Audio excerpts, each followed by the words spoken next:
I am so done with this team, fam. No, for real though. Look at this. It is an absolute atrocity, this team is. I should be renaming this team Gordon Ramsay FC because this team is cooked. It's absolutely cooked and I don't know what to do with it. So I'm going to be going through some watchlist targets and see if I can salvage this absolute mess of a team. So oh, it's gonna take a while, so be sure to leave a like, subscribe with notifications on for more FPL content, because oh my goodness, this is gonna be a project or so stay tuned for that. So I'm gonna go through my watch list right now. So here's a list of all the players that are better than all the players I currently have. If I could swap all these players for the ones currently in my team right now, I definitely would, but you know, it's just so bad. It's just so bad. But yeah, I'm just gonna go through each of these and see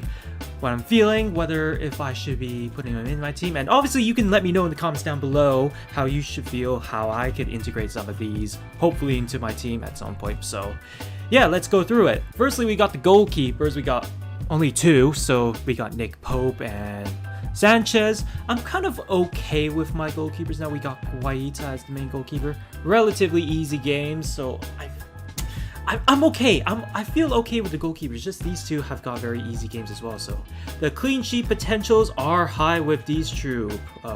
Your Lord and Savior Pope and Roberto Martinez. Yeah, very good. I used to have Martinez. No, not Martinez. I used to have Robert Sanchez in my goal, and he did okay, but you know, I took him out for Guaita because I thought he had easier games. But yeah, I'm not too keen on Pope because if I were to have Newcastle players, I would probably have more outfielders like, you know, Almiron, Callum Wilson, and so forth. So not too keen on Nick Pope, only for that standpoint. So yeah, so that's the goalkeepers. Right, for the defense, I feel like at the moment it's like my best part of my team because they've been keeping a lot of clean sheets so in recent weeks. So I feel okay with this. I don't feel like I need to make too many. Wait, why is he here? I'm gonna remove you. I have him in my team. So yeah, we got for defenders, we got two Arsenal defenders, you know, Ben White and Gabriel, part of that sturdy Arsenal defense. You know, if I need more Arsenal defenders, I definitely would consider it, but I don't think, actually, what was I saying?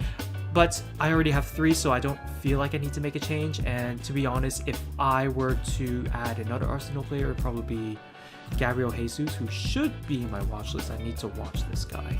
Put him in there. There we go. Because yeah, Arsenal games are getting super easy in the next few weeks. So really, oh, they got Chelsea. Yeah, easy enough. But this stretch, oh my goodness, you better have three Arsenal players during this stretch.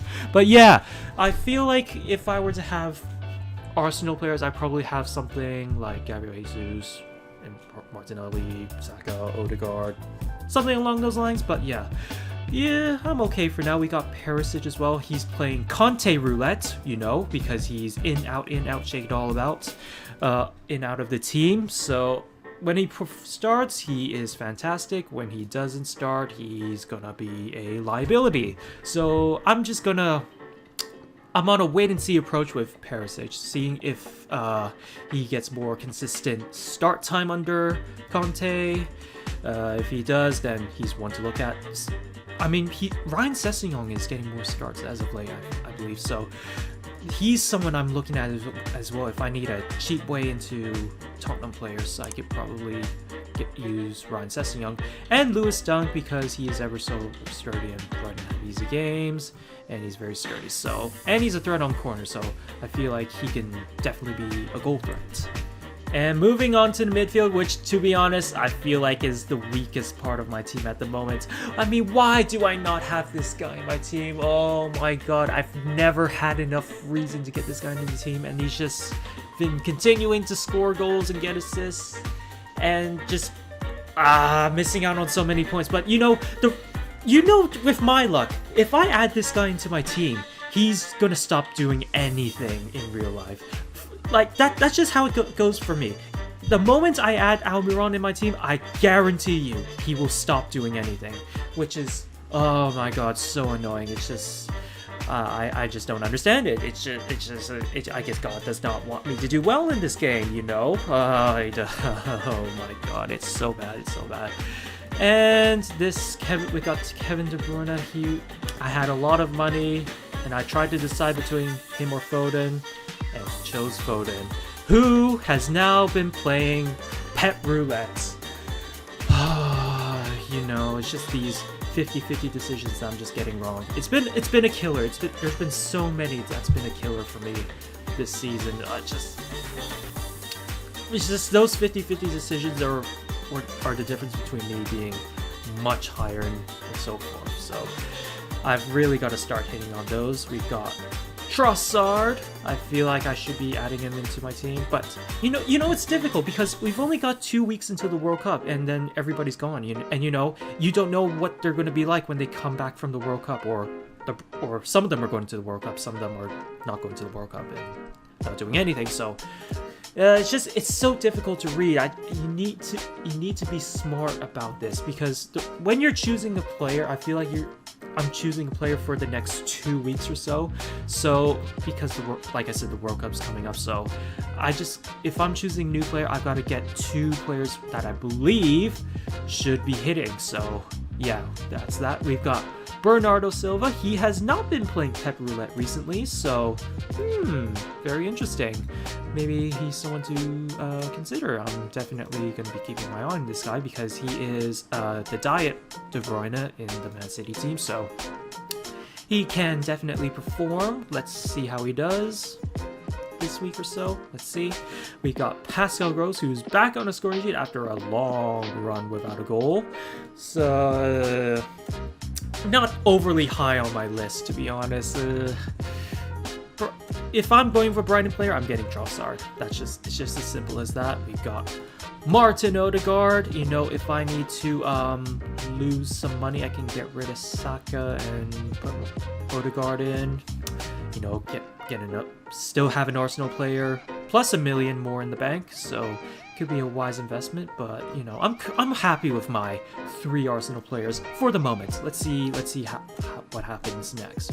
We've got Rashford. I'm very high on Man United players because look at the fixture list for the next 5 weeks. It's really good fixtures. So he is one I am highly considering for my team. You know, him or Anthony, but Anthony's a bit kind of got an injury right now, so not too sure about him just yet. Let's see how his fitness is. And yeah, let's see how his fitness is. We got Iwobi, who is doing not too bad, to be honest. But to be honest, if I'm going for a midfielder at this price, I'm going with this guy all day long. I might even just get this guy, so with my luck, he's going to stop performing and mess up the other FPL managers that have this guy as well. So yeah, just sabotage. For me, putting Almiron in my team will be sabotage for the other FPL managers. So yeah, watch out for that. We got Philip Billing, who I'm pleasantly surprised with this guy because he plays like kind of a number 10 for Bournemouth. And like he can get some goals, you know. I do like the way this guy's performing. You know, he's tall as well. He could, you know, head the ball, back post, head it, boom, goal, easy goal. So I may not be considering this guy for my team at the moment, but I'll keep an eye on this guy. We got Mason Money Mount. He's not really performed apart from 2 games, so yeah, not consistent enough for me, but you know, that could change because he's got the quality. We got Raheem Sterling, who has been kind of disappointing. I mean, look at this stretch of games. What are you doing? Raheem, you gotta do better. You know, you got a new manager and all, you gotta do better. We got Jared Bowen. Not the highest on this guy. He's a bit lower down because he's not been the most consistent, so he's still a good player, obviously, but like, you know, but for this season, would rather go for some other options. We got James Ward-Prowse. You know, last season he was really good, but this season, you know, he hasn't really done it as much. I mean, look at the stretch of games. Oh, geez. What's that, like 10 weeks without a goal or assist? Not too good. And then we got Anthony, obviously, who's not fit at the moment. So, yeah, once he gets fit, maybe I might consider him a bit more. And then we got the strikers, which I've got Kane, Haaland, and Mitrovic at the moment. I'm not sure about Haaland's fitness. You know, he didn't play again in the Champions League, so I'm hoping he will be back for this weekend. Let's hope that is so, because they're playing Fulham at home, which is a very easy game, and if he's playing, he's probably going to bang a lot, so he should be good. We got Harry Kane as well in my team, so he's playing Liverpool at home, which with the way Liverpool are playing at the moment, I think there's potential there to get some goals. Again, we got Mitrovic, he's playing Man City as well, so yeah.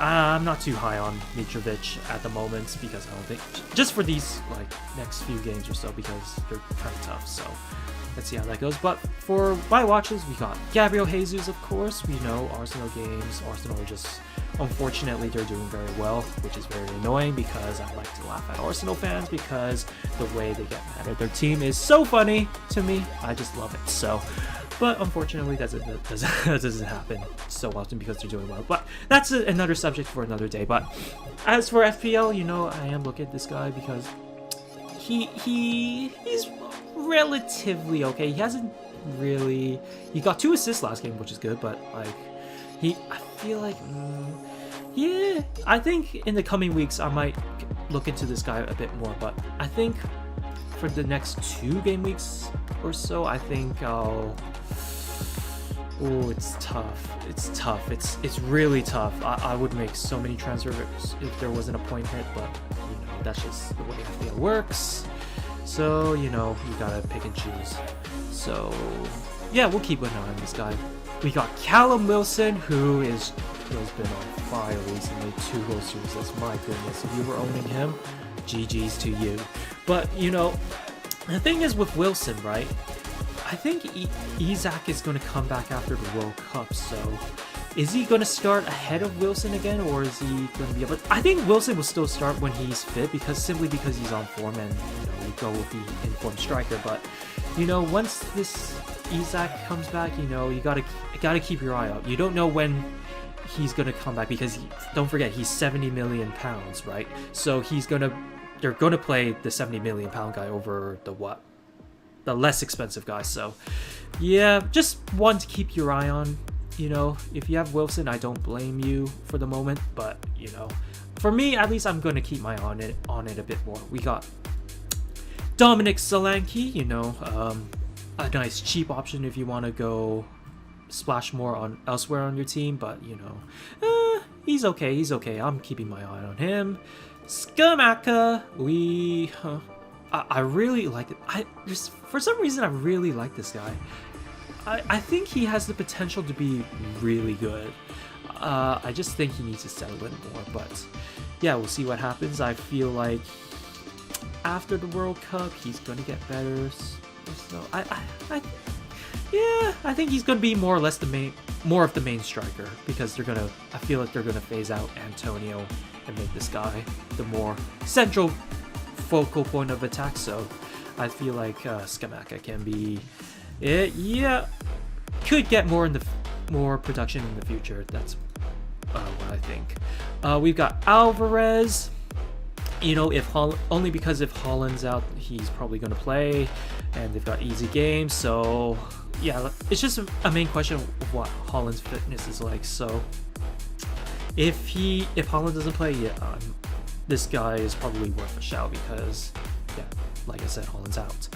And we've got Isak. You know, I went over him, and I've had this guy in the watch list for a while now, and to be honest, I don't really know why. Actually, I do know why, because we've seen what he's done for Arsenal, right?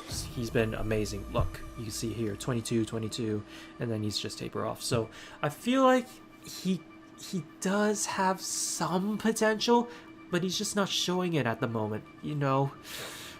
And To be honest, I'm not too high on him. Yeah, I feel like there are better options for cheaper as well. So this guy, I'm gonna probably be removing him from the watch list. So yeah, that's that. That's for my watch list. If I were to make a transfer right now for next week, I'd probably get in either Almiron or Trossard in the midfield. Probably get rid of Zaha, or I think Zaha's playing Nottingham Forest.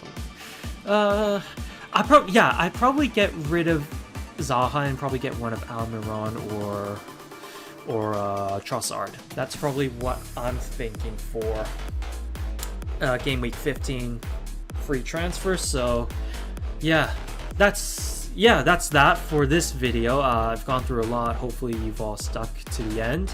So yeah, thank you so much for watching. Feel free to leave a like, subscribe with notifications on for more FPL content, and also be sure to follow me on Instagram, TikTok, and Twitter, because I'll be posting much more on those platforms very soon, so stay tuned for that. And yeah, I will see you all in the next video.